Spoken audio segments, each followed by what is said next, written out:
She went from chicken nugget princess to queen of the MAHA movement. Alex Clark is here today to talk about her personal health journey as well as her professional evolution over the past year.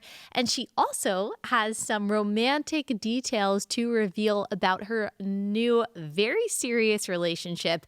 This was such a fun and full conversation that everyone is going to love so much. This episode is brought to you by our friends at Good Ranchers. Go to goodranchers.com. Use code Allie at checkout. That's goodranchers.com, code Allie.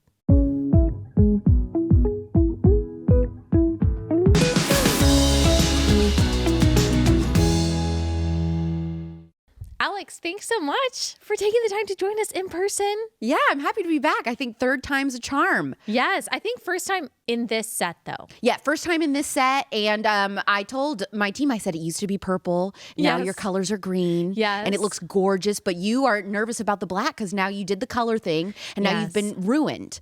I've been ruined. I was just talking to my husband about this morning. At the least opportune time, I started like ripping clothes off of my hangers this morning. I'm like trying to get the kids dressed. And I'm like, I can't stand looking at this light gray and black anymore because it's not in my color season. Did you feel like that after you got your colors done? I have not broken the rule once. I actually stopped wearing my Aura ring because it was gold. And then... Oh, you're a silver girl. And now I'm a silver girl. So my boyfriend, for one of my birthday gifts, he got me the silver Aura ring so I could start wearing one again. That is sweet. I have followed the rules to a T. I have not ventured off once. Okay, I wish I could say that, but the hardest one for me is black.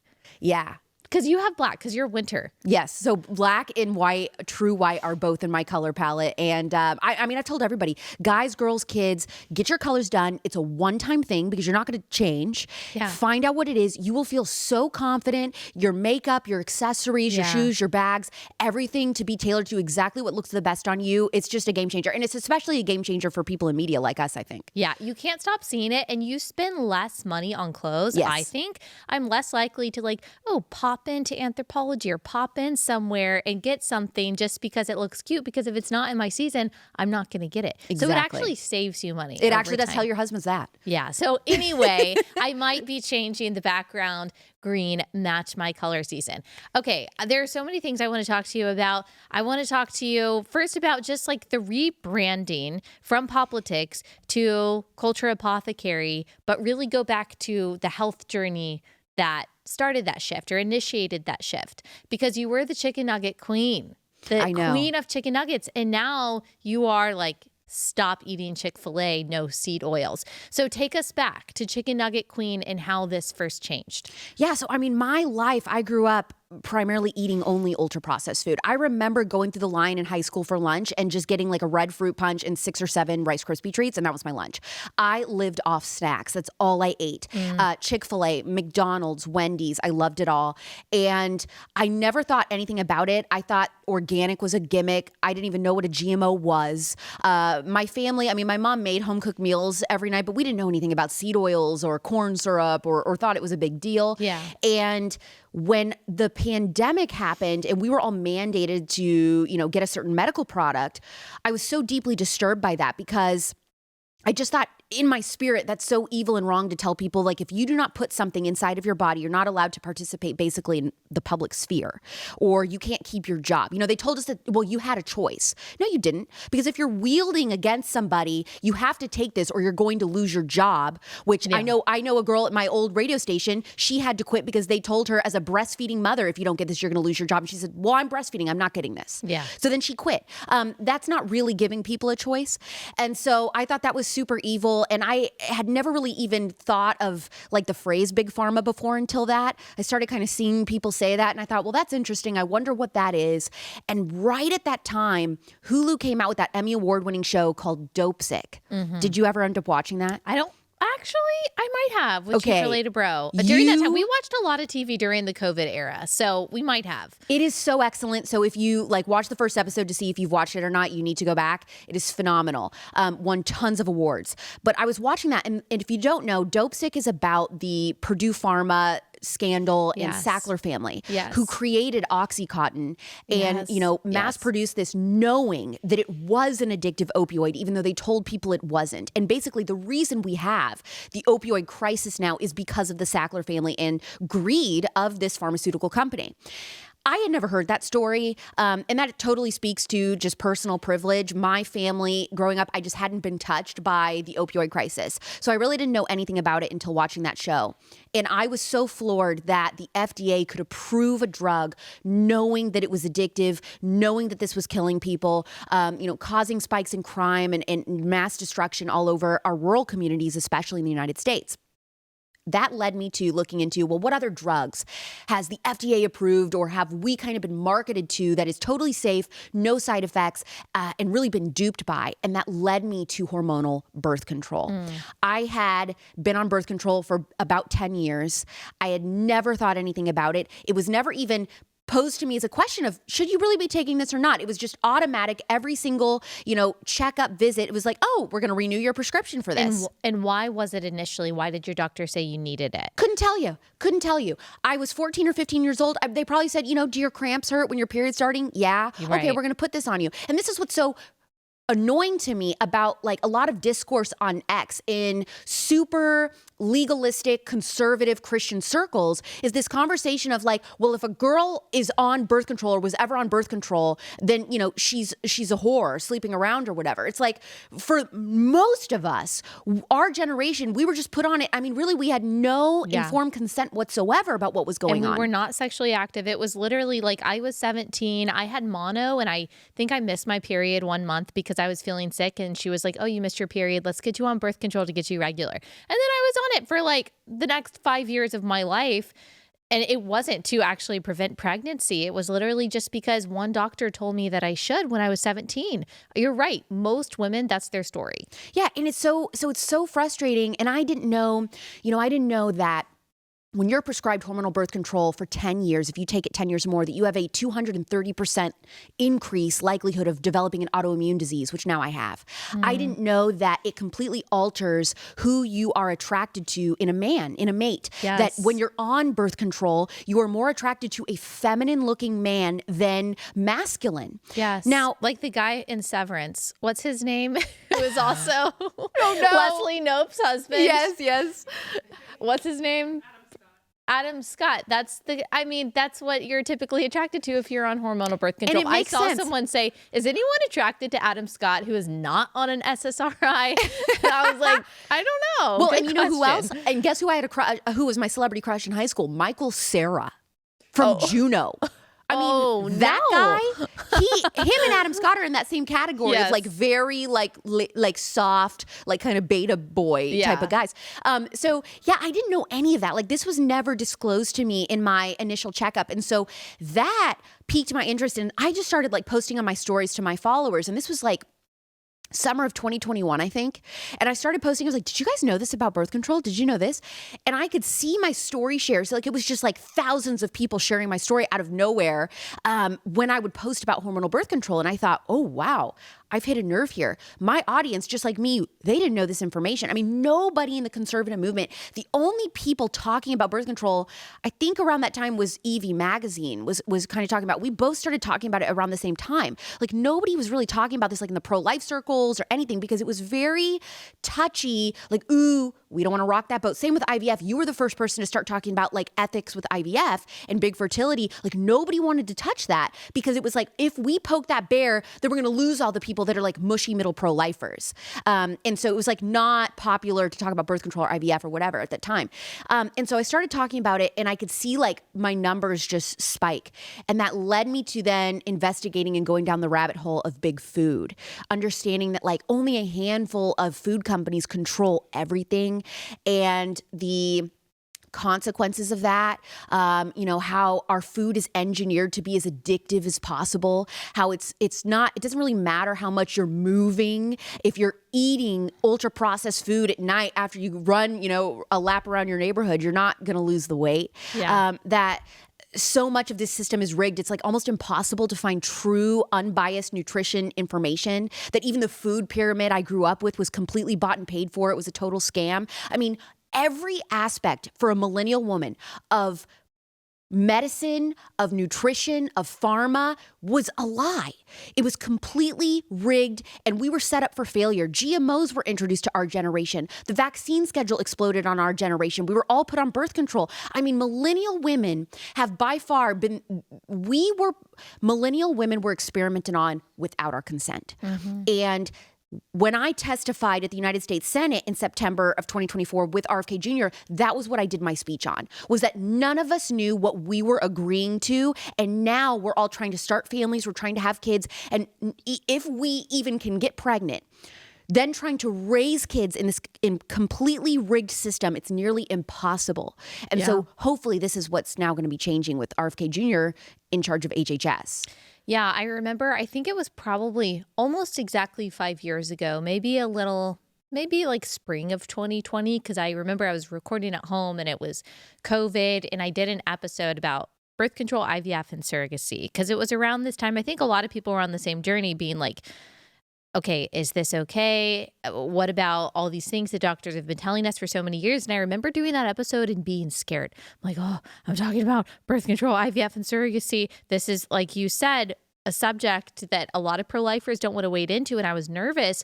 But it's amazing how much that has shifted over the past few years. Now everyone's talking about it. Now, I would say surrogacy and IVF are still very touchy issues. Oh, yeah. But certainly, and it's not just me. I was inspired by people like Jennifer Lal and Katie Faust, who had been talking about it for a long time. And it has shifted. A lot of people are realizing the issues with all of these problems, especially when it comes to reproductive technology. Yeah, and it's hard. It's hard when, the president supports it, and obviously we support the president, but we don't support everything. And so it's an interesting kind of landmine to walk through on that conversation. But I agree with you. I think that in the next decade, I think that's going to become less and less popular with Christian conservatives. Yeah. Because at a certain point, just like with all these other things that we turn a blind eye to, there comes a certain point where you just cannot deny the evidence and the biblical reality. It's untenable. Is this right or wrong? Totally. Quick pause to tell you about our first sponsor for the day. I guess it's not really a sponsor. It's more of an announcement for Share the Arrows. Y'all, Share the Arrows tickets are available. ShareTheArrows.com. It'll take you to Ticketmaster, where you can get all of your seats. Make sure that you rally your friends beforehand so you can get all of those seats together. I am so excited. We are going to start announcing speakers really soon. I can tell you, Francesca Battistelli, Grammy Award-winning artist, will be leading worship again. And that was one of my favorite parts of last year's Share the Arrows. It was basically a cappella. She had a very simple setup. It was just her guitarist, who also provided some harmony, and the beautiful voices of the 4,000 women that were there, all singing "This Is My Father's World." It was just one of the most supernaturally strengthening moments. And I know the entire day is going to be like that this year. The teachers, the women who are going to be bringing unapologetic biblical truth to you and encouragement, the friendship, the fellowship, the worship that's going to be there.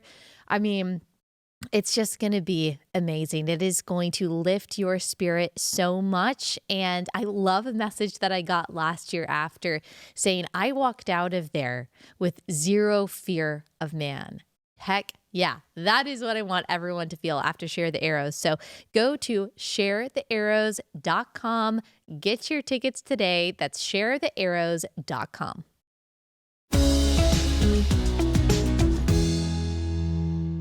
So you went on this kind of research rabbit hole, but not everyone who goes down this research rabbit hole and learns the truth about things make their own personal lives kind of match what they research. So you went on a personal journey because you were chicken nugget queen. You also would, and I loved these videos, like you would take us with you to get your Botox and to get your lip fillers. You would talk about how like you don't like eating salads, you don't like eating vegetables. You would rate the different kinds of chicken nuggets, which I loved. It's just like fun content. But obviously that changed for you. So tell me personally what that looked like and how you started making those changes. Because if you were raised your whole life on junk food, that's a big deal to shift away from that. So one thing about me that drives my best friend Lauren nuts is that I am black and white. There's never nuance. I am all in or I am all out. When I become obsessed with something, I'm like, oh, I'm changing everything. Like there is no baby steps with me. I have to do it all at once or I'm not committed. And so when it came to the food, that was the first thing I started on. I just woke up one day and I said, I'm never eating fast food again. I'm never, like, all my ultra processed snacks, I'm throwing them out. I'm going to the grocery store. Wow. I'm redoing my entire cabinet. I mean, it was all like one weekend. Yeah. And I stuck to it. I feel like you posted about this. I might even remember it. Did you post about it at the time? I don't even know anymore. But yeah, I was just all in. Now, this overwhelms 99% of people. So my advice for the average person who is just kind of starting to be like, hey, I want to live cleaner. I want to live healthier. I want to make these changes for my family. My advice is find one ingredient that you want to learn about. So maybe that's seed oils or maybe it's artificial food dyes. And you're going to be like, okay, I want to learn everything I can about seed oils. I'm going to get so good, expert level good at reading this in a label, spotting it so that I can then remove everything in my pantry, in my freezer, in my fridge that has seed oils in it. And you're going to eliminate everything in your life that has that ingredient. And then whether that takes 2 weeks till you feel expert level or a year, you will then move on to the next thing, high fructose corn syrup or whatever it is. And then you're going to start phasing that out of your family's life. And so that works for most people. I'm just an all-in person. So I started with the food. And then the very, very last thing for me was Botox. I stopped getting lip filler several years ago because I started just seeing beauty trends change. So it was just really in to have super huge juicy lips and then all of a sudden it became ugly. So that was me. Like I was convinced honestly because I'm a trend watcher and I love when Gen Z says this is in, this is out or whatever, even as a millennial, I'm like, ooh, fun. Yeah. Like I love fashion and stuff. So I like changing my look as times change, still keeping things age appropriate, but like making little shifts. Yeah. So I was on board with like, okay, lip filler is kind of going out. So that's why I stopped getting lip filler. Botox, I was hanging on to dear life for. And I want to make this preface. I was hanging on to Botox as my like one little thing that I was doing. And when I tell you that I am perfect about food, I am 99.8% perfect on my food. So for me, getting nails done, dyeing my hair, I mix and match toxic and non-toxic makeup and skincare. And then I was doing Botox. What ended up happening was the last time I got Botox, we're going on 2 years ago, I had flu-like symptoms for a week. A month goes by. I get my hair done. My hairstylist is washing my hair. She says, something is not right with you. Your hair is falling out. But that was scary. It was super scary. She said, I think you need to go get your thyroid checked. I waited about 6 months. I went and did the whole Dutch hormone test. Yeah. Found out that I had an autoimmune disease, that I have Hashimoto's. Hair falling out, hair loss, things like that. That's all attributed to Hashimoto's. What happened, I believe, was a combination of a lifelong of every vaccine, flu shot every single fall, like clockwork always. Just thought, good people get a flu shot. Botox since I was about 23 years old, every 3 months. And also, toxin overload in my life, fragrance, artificial fragrance, candles, perfumes, in my makeup products, in my body washes, the food that I was eating.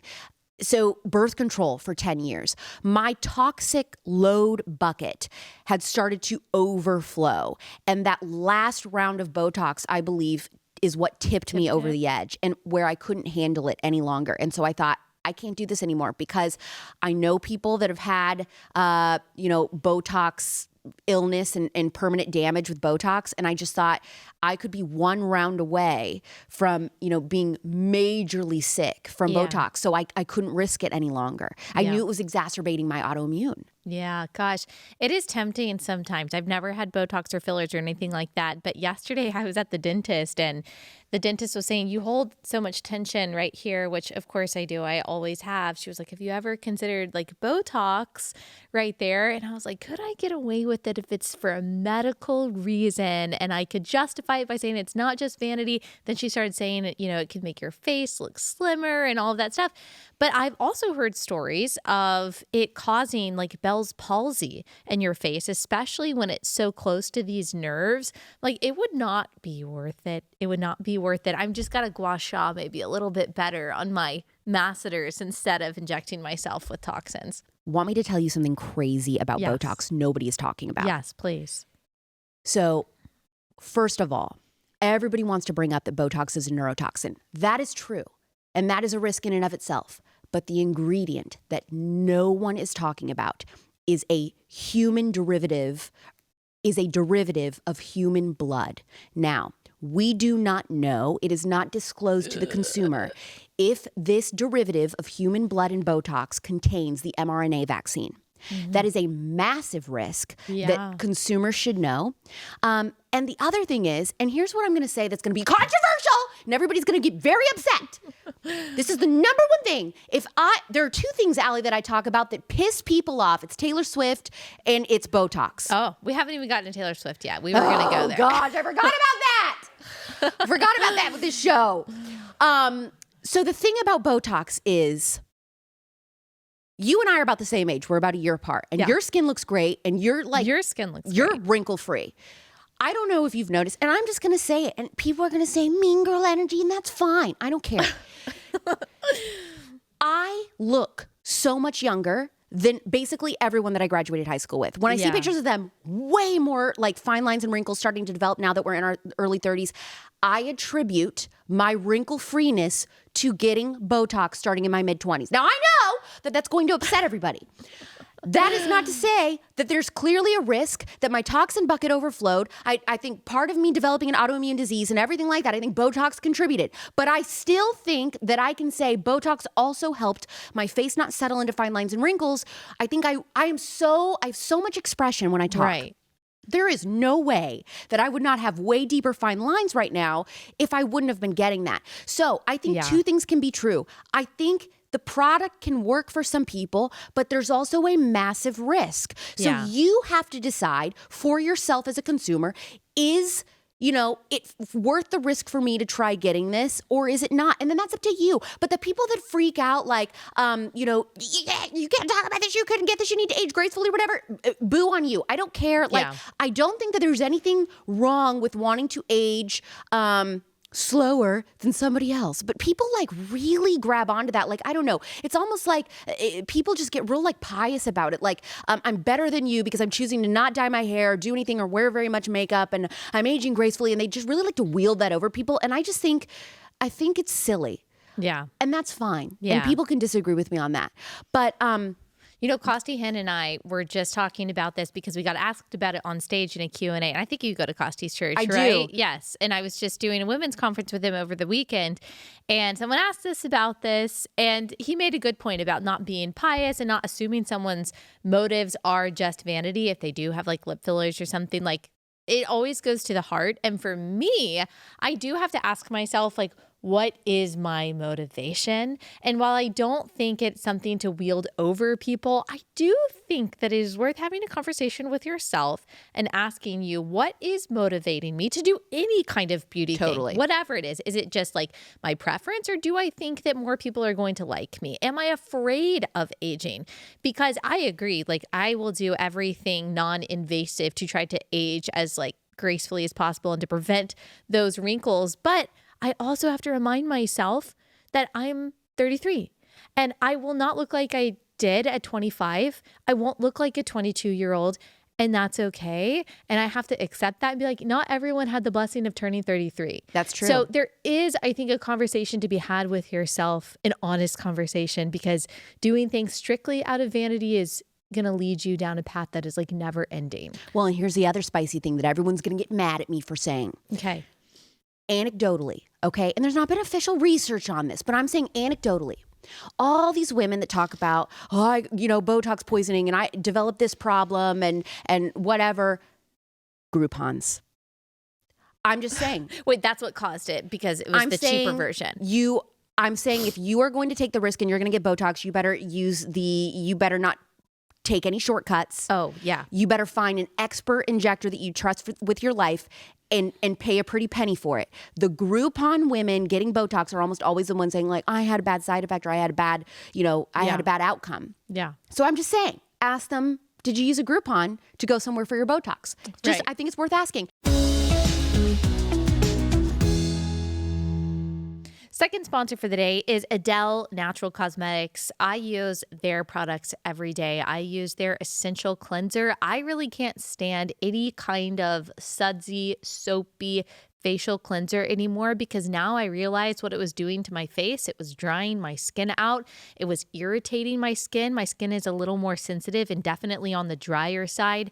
And all of Adele's products are really moisturizing. So I use their essential cleanser every night. It's an oil-based cleanser, so it's a little different than what you're used to, but it's really effective at getting all of your makeup off. And even before I put my moisturizer on at night, my skin already looks just like really fresh and dewy and moisturized. I also use their moisturizer in the morning. I love all of their stuff, plus their makeup. They've got moisturizing foundation and blush and glow. And when I'm not in the studio, that's what I use. And every time I wear it, Chief Relatable is like, oh, you look so beautiful. It really just is kind of like that no makeup look that makes you look young and fresh and clean. And I just love it. And plus, this is a Christian-owned company. They're completely unapologetic about their Christian faith, their pro-life views. So go ahead and support them. Go to AdeleNaturalCosmetics.com. Use code Allie for 25% off your first time purchase. That's AdeleNaturalCosmetics.com, code Allie.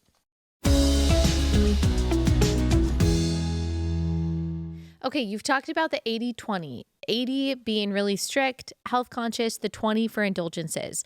Is that something that you hold to? And if so, what's your 20? No, I don't hold to it. And let me tell you, this whole thing is just crap because... Oh, I thought that came from you. I thought you said 80-20. Everyone says it. Okay. I make a joke of people that say this because here's the truth. Majority of people, when they say like, well, this is part of my 80-20, I'm 80-20. You're not.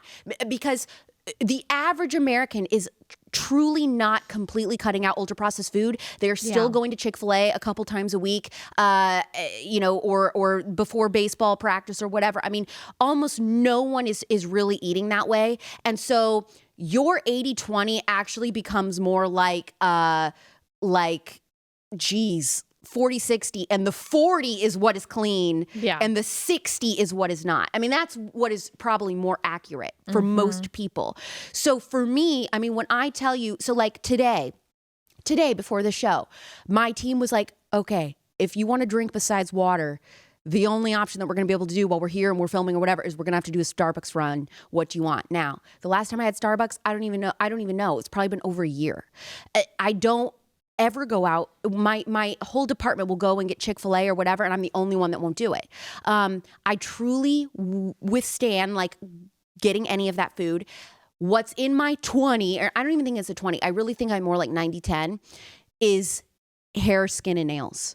I mean, that's my beauty stuff. And then clothing materials. So if you really want to talk about like the crunchiest of the crunchy, I mean, those people are literally only wearing wool, cotton, linen. Some people adhere to that. It's just not possible with you and I, with all the events that we do, formal gowns, filming shows, needing to look nice. Like, sorry, but we need to have cute outfits. So it's like, I'm not going to only be wearing natural fibers. Yeah. It's just hard. That is like the hardest thing. I got this ball gown for that like Turning Point inaugural ball, and it was beautiful. And then when I looked on the inside label, it was 100% polyester. Yeah. It's like hard. we're wearing oil byproducts. You know what I mean? It's like, what are we going to do? So that's not realistic to me. So I would say that's in my like 10% of not clean. But I mean, everyone that works with me can vouch for, I do practice what I preach. Yeah. And people get very upset about that. They think I'm lying or it's not possible. It is possible. You just don't want to do it. We prioritize what is important to us, whether that's screen time for your kids or it's, the food that you're feeding your family. If you really want to, you will. Yeah. And people do not like that conviction and that accountability. And so I just tell people, you're not working hard enough. If you really care about this and you're learning all this stuff with the MAHA movement and you know that what we're saying is true, you need to do something about it. I just interviewed somebody. He made such a good point. He said, people think, we only vote every 4 years. You don't. You vote when it comes to food and pharma 3 times a day, what's going on your plate. So those decisions that the woman is making for her household and her family are so unbelievably critical into completely reshaping the market in the food that is offered and the food that is sold in our grocery stores. It is the mother that is making those decisions that impacts it. So if you are not willing to go all in, you are holding the MAHA movement back. Yeah, that's really good. And I know that you do practice what you preach. And you talk about it a lot too. There's a lot of transparency with you, which I'm sure maybe makes some people feel bad. But I think a lot of the you make me feel bad about this really is just conviction and really every is time. just guilt. And we've all experienced that to Of some course. degree. All the time. I do all the time too. I mean, oh my gosh, Costi Hinn is my preacher. I feel convicted all the time. He just did a whole sermon on forgiveness and how unbiblical it is to not forgive people. Oh, and I love my grudges. Yeah. So that is very hard for me. So Yeah. yes, I have other things in my life where, I feel those things, but I feel really confident about all the health and wellness practices that I do. Yeah. Okay, let's shift into professional conversation about the branding change for Culture Apothecary, because you and I talk behind the scenes.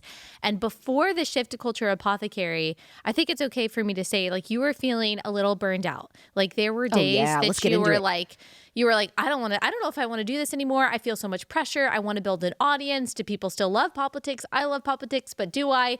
And so, like, we had those kind of conversations, I don't know, a year and a half ago, maybe even 2 years ago, when you were wondering, do I even really want to do this anymore? And it seems to me, from an outsider's perspective, that there has just been new life breathed into you and your career, your professional pursuits over the past year since this shift has happened into MAHA. Well, thank you. Yeah, I would like to think so. And I think that shows that I'm truly passionate about this. And so I think it comes out in my work that, there is more, new life breathed into the show. But I was doing this pop culture show. I mean, I got hired at Turning Point in 2019. So I was like 26. And that made sense. There was no pop culture show in the conservative movement, like a daily show just covering entertainment news from a conservative perspective. Yeah. And so I started doing that, and that was fun, and it was needed. And it was, I created that a couple months before the pandemic. And that was what we needed, that like fun and silliness and levity in such a scary, dark time when a lot of us were working from home. And just, I loved it. It was just like such a stupid show, but like it had a purpose. It was stupid while also kind of being like the introductory point to conservatism for a lot of young women that were like, ooh, conservatism scary. I don't know. They don't seem like fun people. And like this kind of showed like we are fun. We like pop culture. We can keep up with the Kardashians, It was that.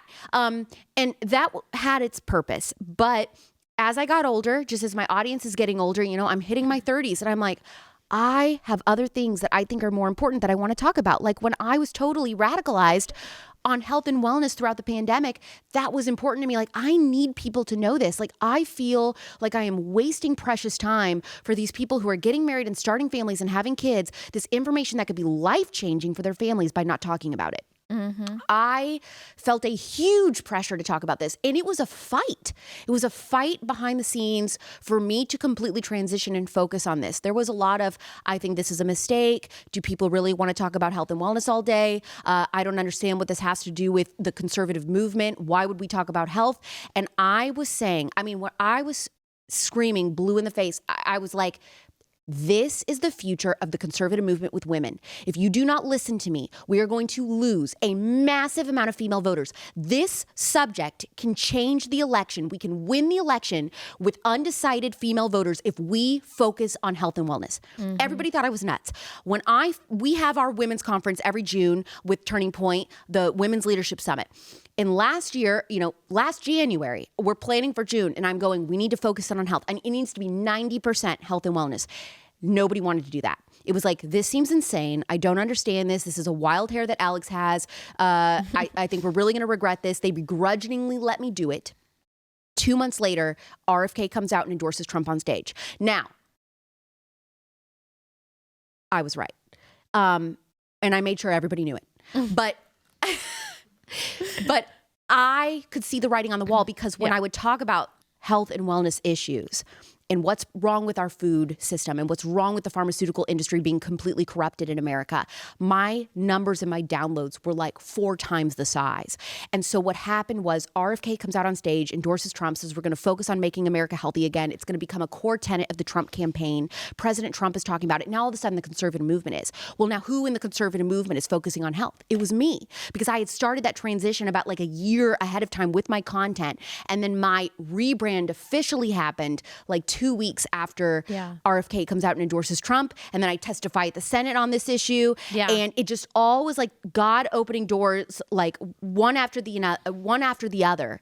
And I became like the conservative health and wellness girl. And I just thought like, okay, this is the time. Like God was preparing me for this. I needed to go through being the chicken nugget princess and getting all the Botox and thinking that GMOs were stupid so that I could be the perfect person to kind of address these women who have been in the same boat as me as Christian conservatives and millennials, especially being like, we were sold a lie.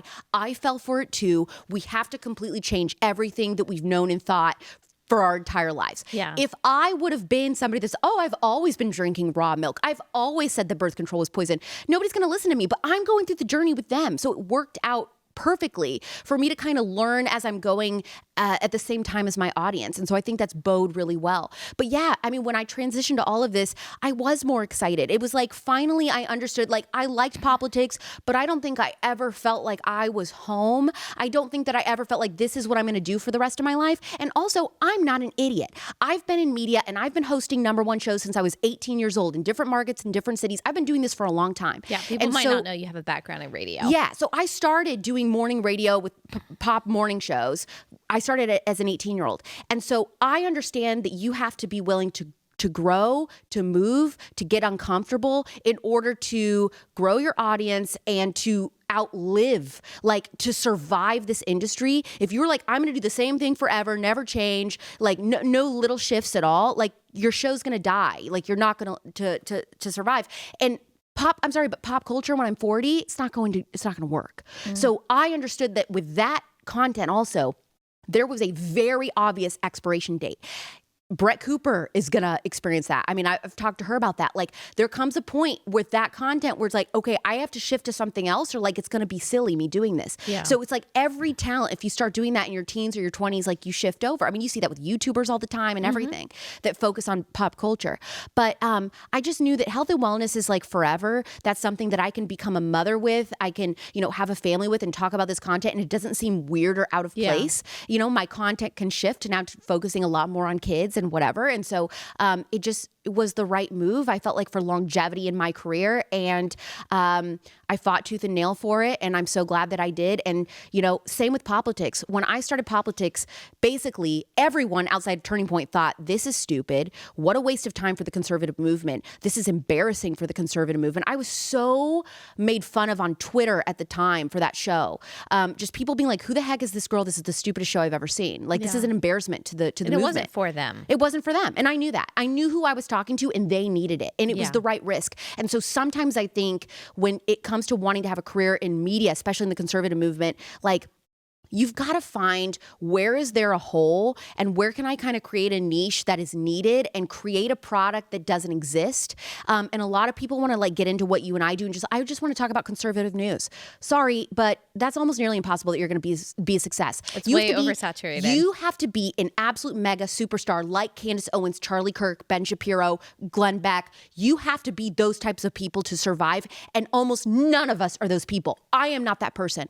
I would be way over my head if I was going on college campuses and trying to debate kids. I would suck. You're really good at debate. I am not. But what I know what I'm good at and I stuck with that and I've grown with that. And so, it's people ask me all the time, like, well, I want to do what you do or I want to do what Allie does. And you have to really focus on like, okay, what is Find your niche. Find your niche. What is super unique about me or a unique take that I can give? Like with you, it's always Christian biblical worldview on cultural and political news. That's your niche. So like Allie is doing that. So anyway, that's my advice for people that want to get into this and how can I grow and how can I kind of survive this industry.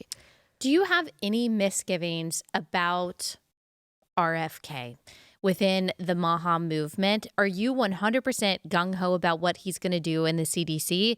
Do you have any concerns about his background, about his abortion position, or do you feel like in this role, like he's ready to rock and it's going to be amazing? I'm not concerned about RFK Jr. and his abortion views whatsoever as a pro-life conservative. RFK Jr., and Trump said this, he's not touching anything besides the health stuff. I mean, he has nothing to do with abortion. So while personally, him and I disagree on a lot of things politically, I mean, that's why I didn't want to vote for him as president, because I do disagree with him on abortion and foreign policy. And I mean, he agrees with like affirmative action and different things that I don't. So as a president, disaster. As, in being in charge of health and human services, absolute 5-star, incredible. He's going to bring back 5-star gold science standards that we've been needing desperately for decades. We've got Dr. Marty McCary in charge of the FDA. Yeah, he's been on your show. Mm-hmm. So you know him, and we got to testify in the Senate. So that's where I met him. I didn't know who Marty was before that. And Dr. Bhattacharya, I think he's involved to some degree in the Trump administration too. He's another one of those Ivy League educated doctors who, came out against the COVID mandates and all of that. So It's not just RFK. There are a lot of people in those positions that are going to do good. There's a lot of people that are going to do good. And listen, there's some people that I don't like. I am not crazy about our USDA pick of Department of Agriculture, Brooke. She's a seed oil lobbyist. Oh, really? So that was an interesting choice that Brooke I disagree Rollins? with. Yeah. Oh. So that wasn't someone I would have chosen. I would have loved to see Congressman Massey in that position. That's who I was rooting for. Yeah. So, that was a disappointment. But with everything that's good, I think there's still a lot of changes that can be made that will be beneficial. And maybe, here's the thing too. And I've said this before. When it comes to somebody like Brooke, who has ties to different things and food things that I disagree with, I was doing that 2 years ago. I wasn't who I am now when it comes to health and wellness 2 years ago. So for her, being in this administration, hearing what she's going to hear now from people like Dr. Marty or RFK Jr., she could be changed and be like, oh my gosh, everything that I did before in my career, I totally disagree with it. Yeah. I've been completely changed. I have a change of heart. I want to, run the Department of Agriculture totally differently. I want to run the USDA totally differently. She could have, a total mind change, and we don't know. So I don't want to say for sure. Good. She will do a good job in that role. She is a really good leader. I really like Brooke. I didn't know about some of the seed oil stuff, but I think that's a good point that she could, in the midst of this MAHA, change her perspective on some of those really important things and then be the perfect fit. Absolutely. Yeah.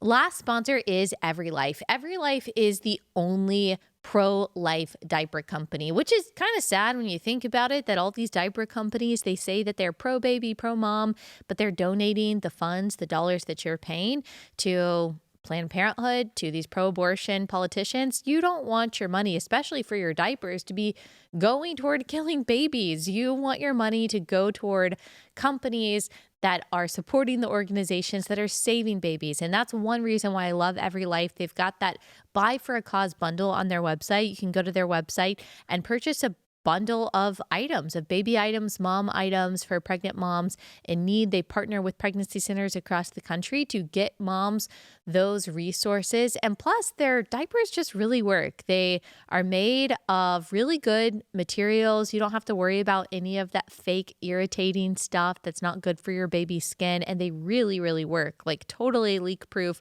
We use EveryLife diapers in our house and I stand by them. Go to everylife.com. Use code Allie10. You'll get 10% off your first order. Everylife.com, code Allie10.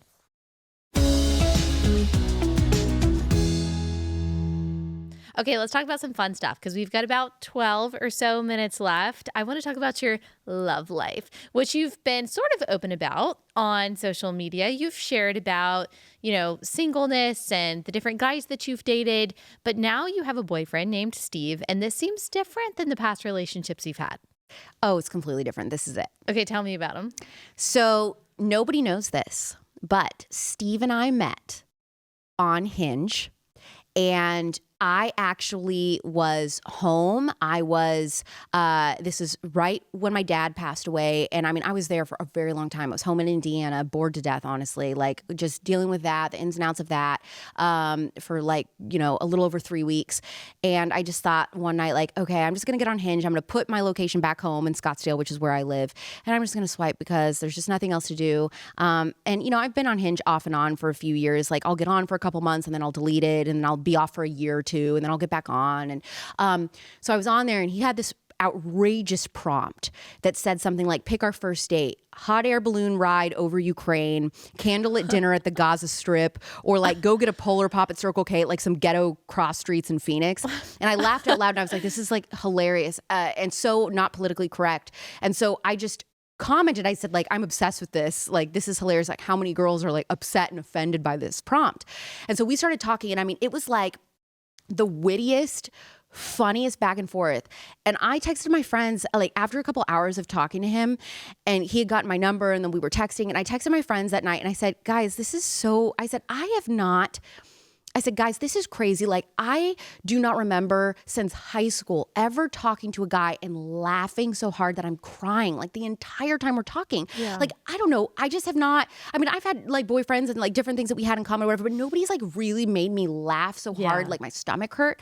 And this guy was so funny. And like, and in the midst of this, we're having serious conversation. And I mean, I'm like bringing stuff up and making sure that we're like aligned on different things. And like, he's hitting all the marks. And I'm like, what the heck? This is such an anomaly. And gosh, it was so good to laugh too in the midst of like dealing with such tremendous grief with my dad passing away. And so it was just such a relief to like have that. And he, he's asking me like, what's going on? When are you home? Like, let's go out. And so I go on this first date. Does he know who you are? Had no idea. He didn't follow you. He saw like on my Hinge profile, it said podcaster, but I don't say anything besides that, like for my job. And so he did ask, he's like, what podcast and things like that. And so when he tells it now, he kind of roasts me. He's like, yeah, I mean, I see this girl on Hinge. She's like, I'm a podcaster. I'm like, okay, what's your real day job? Yeah. And like, he kind of like made fun of me. And then he's like, oh, this is like legit. Yeah. And so he had no idea who I was, had not really, I don't even think he had really voted in any election until this one. And he had voted for Trump, and that was like his first time voting. And so like he had just started like kind of dipping his toe in politics. Okay. So he is not like in this world whatsoever. Like he knew who Charlie Kirk was, but like that was about it. Yeah. And so we go on this first date. From the moment we see each other, it's like lightning in a bottle. Really? Insane attraction. Can't stop talking, can barely eat our food because we just cannot stop talking to each other. It's like he's the male version of me, like a psychotic, funny, witty, like just off the wall. Like that is him. It's me as a guy. And we end up talking so long at the dinner portion that we're like, okay, let's go to the next place. So we like go to another place and get cocktails so we can keep talking. And then we talk so long there, and then we shut that place down. We're like, okay, well, we're not done talking like that. I mean, we're going on like 7-8 hours on this first date.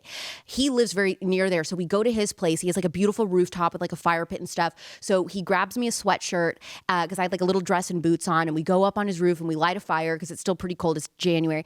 And we sit up there and we're talking for like another 4 hours. Wow. And and that date, I'm like, I'm taking this with me because I was like, if I take this sweatshirt with me, he has to see me again to get it back.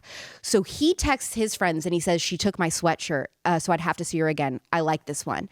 And I texted my friends and they said, okay, one word overall, like, what's your thoughts on this date? And I said, peace. I had never felt so myself, so completely like secure and like, everything about this man, the physical chemistry, the intellectual chemistry, the emotional connection, everything was perfect. It just clicked. Just clicked. And I also want to say this, and I know we have a short amount of time. It's okay. The Christian circles on social media who say it is overrated, overblown, you do not need to have any type of physical or sexual chemistry with the person that you marry. I just did a rant on this. They are lying to you, and they are setting you up for failure. Yeah. You also do not have to have sex to know if you have sexual, physical chemistry with somebody. Totally. You do not. You know instantly if you have sexual chemistry with somebody. It is something that's intangible, it's indescribable. And I have been on plenty of dates that was like, oh, he hits every box or whatever, but like, I don't feel that like spark. Like, you should be with somebody that you are marrying that you're like, I cannot wait to have sex with this person. Like, I cannot wait. That is like an absolute no-brainer. The Christian people, they're like, it doesn't really matter. That shouldn't be. It is extremely important. It is. So I felt all of that with him. And one of the moments which was like a non-sexual thing that I was like, ooh, like, this is amazing.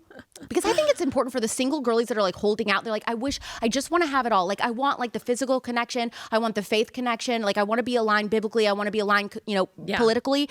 You can wait for this. And like this, it used to drive me nuts when people be like, when you know, and I used to be like, stop saying that. That is so annoying to me as somebody who really wants to be married. And like, I'm waiting for this. Like, that didn't make sense until I met him. And now it makes sense. So now I get it, which is very frustrating for people that are single. But let me tell you something that happened. When we were walking on the side of the street, there came a point where I was on the outside and he was on the inside. And to move me to be on the inside of the street, like as a gentleman, he put his hands kind of like on my waist and kind of moved my body like quick, like fast inside. And I was like, oh my gosh. that like very non-sexual touch, it was like electricity. Yeah. When we kiss, electricity, but like everything else so aligned. And by our second date too, let me say this, it's clarity and direction and leading. On the second date, he looked at me, and our second date was church together. Our second date, he looked at me after we left Costy's church, and he said, "You're not going to see anybody else. I'm not seeing anybody else. I think we can call this what it is. We're dating." A couple weeks later, said, "I love you." Said, like, "I know you're the person that I'm going to marry." Wait, when did this start? What month was this? It was our first date was first week of January. Okay. So really recent. This is soon, but it's like, it's one of those things where it's like, we absolutely know. And what's interesting too, is that he was the person that his friends were like, "I don't know that he's ever going to get married." Like they'd ask him every date he'd go on or whatever. It's like, "What do you think about her? Like, are you excited about it?" Like, he was never excited about anybody. In fact, his Hinge profile said, because it gives you the option to say, like, "Do you want to have kids?" And his said unsure. And that really freaked me out. Yeah. So that was like my one like super red flag about him. Before our first date, I said, "I need to ask you about this, because if I'm not even going on the date with you if this is the case." I said, "Why does your Hinge profile say unsure about kids?" And he said, "Well, I've just never met a girl that I could see being the wife and mother, that I'm imagining. And so I've been like, well, geez, I don't know. Like, I don't know that I can picture myself having kids."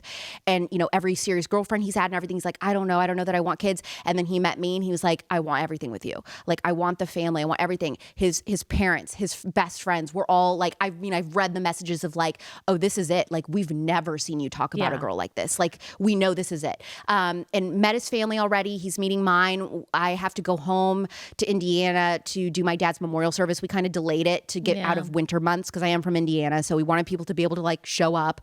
So just to make sure we're out of winter and like it's beautiful weather, hopefully, we're having my dad's memorial in April. And so he's going to come with me. He's going to meet everybody. He's met some of my friends. He's going to meet more of my friends there. And we went ring shopping. That was a surprise. On your birthday, right? On my birthday, he took me ring shopping. He showed up and he said, "We're going ring shopping." So I did like a whole birthday weekend, and the day before we went ring shopping, he said, "So do you want to know what one of your birthday surprises is?" And I was like, "Well, sure." And he's like, "It's kind of an experience." And I was like, "Yeah," I had no idea. Yeah. And he was like, "How would you like to go look at rings tomorrow?" And I just sat with that for a second, because like I've wanted to hear that my entire life, and not just with anybody. See, it's with him that I'm like, anyone else I probably would have got real nervous, like, because I don't know, there's things I need to work out. And that's the thing too with talking about with him with my friends. It was always like a boyfriend. Well, he's amazing, but like, everything's so good. I really like him, but there's this one thing that like we just kind of need to work through, whatever. With him, I have no buts. I have no things that I'm worried about or need to work through or like have questions or concerns, like none of it. Like, and so when he said, "Do you want to go ring shopping?" And it was just to get, I want to do a custom design for my ring. So it was more to like get an idea of cut, size, color. Like, we didn't buy anything. Like, he's going to add a few other things to it that I don't know about. So like when he does finally propose, which I don't know when that will be, I think soon, but when that does happen, then I'm not going to know anything else. And like, I'll be surprised with the final product. But he needed, and I needed an idea of like cut and stone and size and all that. Because also I think it's important. And some girls are like, I got some comments when I posted that I disagreed with, saying like, "Well, if you're really marrying a guy that really, truly loves you, he should just know what you want." No. I am extremely particular about everything that I wear, how I do my hair, my makeup. I mean, anything like style-wise, like I need to have a say in it. And I've never looked or tried on wedding dresses. I've never looked or tried on rings. I have no idea what I want, because I knew that I wanted to save that moment to do all of it the first time when I knew I met my husband. And so I, went and tried things on and everything for the first time. I didn't know what I wanted. So I had to have that experience. So I think there's nothing wrong with going ring shopping before your guy proposes. And you still want to love it in 10 years. Well, exactly. And I do. I like still love my ring so much, but you know what? I sent a picture to Chief Relatable, like, "This is what I want." He got a ring, and his sister, my blessed sister-in-law, was like, the ring that he got was like, "That doesn't look like what she showed you." And I eventually saw a picture of what he originally got. It was not what I wanted, but he went back to the jewelry store and got what I wanted. And I still love my ring so much. So it's important to give specifications. I just thought that was stupid to be like, "Well, this just speaks to like, he doesn't know her very well. That's why he has to take her with." I'm like, no, he knows me so well that he knows that I would want to go with to pick that out. So anyway, he told me we're going to be married by the end of the year. Wow. Yeah. Okay, so short engagement, which I'm totally for. Totally for, because I told love you. it. Yes. I said the same thing last week when Chief Relatable Bro was on. I said, I hated when people said, when you know, you know. And I really just like wanted some kind of formula, but it's not. It really is that can't eat, can't sleep. I have to be with this person. And of course, it's more than that too. You have to be able to picture a future with them. Of course, it's a given that you have to have the same values. They have to be a strong Christian, all of these things. But you also have to click with them and love them and want to be with them. I just think romance is a gift that God gave us, and it would be silly to squander it. And so I love it. I love your story so much. I'm so excited for you. Thank you. I mean, the internet is going to freak out when you get engaged. And you got to meet him. Yes, I did. Yeah, I got to meet him very briefly. Yep. You got to meet him, and you know, everyone that's met him has loved him and like, oh my gosh, he's literally you as a guy. Like you guys are so silly together. And you know, I have always said that it was like such this weird specific thing that I knew I wanted. Like I needed somebody that was kind of like a psychopath hamster like me, and he is, but also you know, Christian, conservative, all the other things that I wanted. What does he do? Can you say? Yeah, so he has a business where he helps people that own blue collar businesses understand like Facebook marketing, things like that to scale their business. Because a lot of people that like if you're in landscaping or window washing or, you know, exterior painting services or things like that, they're so good at their skill set, but they don't understand like how to grow on social media and like use marketing to their advantage on Facebook and stuff to get customers. So he helps train them on how to do that. Awesome. So that's his thing. And then he also owns one of the biggest Christmas light companies, residential and commercial Christmas lights in the Valley, which is what we call Phoenix area. Cool. So he has his own blue collar business, scaled that and grew that. And then he teaches people how to do what he did. I love it. Yes. I love it. Match made in heaven. This is amazing. I'm so excited for everything going on for you professionally and personally. I've got to get you out of here or else I'm going to get in trouble because you've got another show to go on. Alex, thank you so much. Thank you very much.